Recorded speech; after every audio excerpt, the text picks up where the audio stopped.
In the event that you feel you have a foot leak, here's the steps you would take to determine the leak, the location of it, and what course of action you would take next for repair.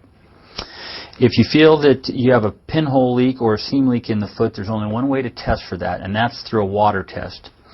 Now, what you can do is you can fill your waders up to the knee with water in order to put enough pressure on the foot to check for seam leaks or pinhole leaks. What you do not want to do is you don't want to fill the entire wader up with water. Because of the amount of water that the wader will hold, you can put undue pressure and stress on the seams and you can blow out those seams.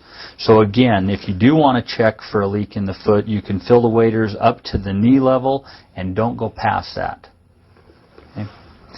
Once you have filled the waders up with water to the knees and you are in the process of checking the feet out for leaks, if you find that you do have a seam leak somewhere in there, that cannot be repaired. It's just like every other seam on the wader. You'll want to send that into the factory to have it evaluated there and either fixed or the feet replaced.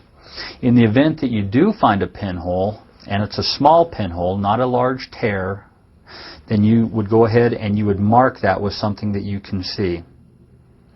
At which point, once your pinhole has been marked, you'll want to drain the wader of water and you'll want to dry it inside and out.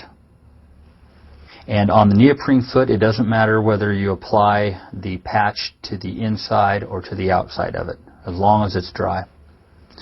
Now, the difference in fixing pinholes in feet versus the waders is it takes a little more Aqua-Seal on the pinhole area than it does on the wader.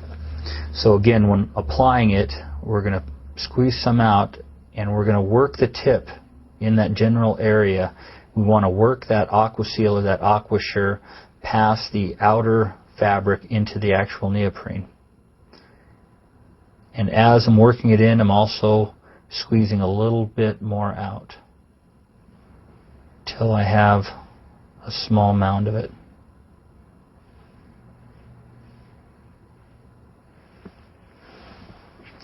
Now that mound will self-level itself out. And again, it doesn't take a lot of it, but you do want to apply enough of it that you're covering the area and it will settle and should form a nice, clean repair. Another common leak found associated with neoprene feet is caused by long toenails. This type of damage is not covered under warranty and can result in a foot replacement instead of a repair. The adhesive that we use for all our repairs is either Aqua-Seal or Aqua-Sure. This consumer used a different brand of repair material, and as you can see, it became hard and brittle.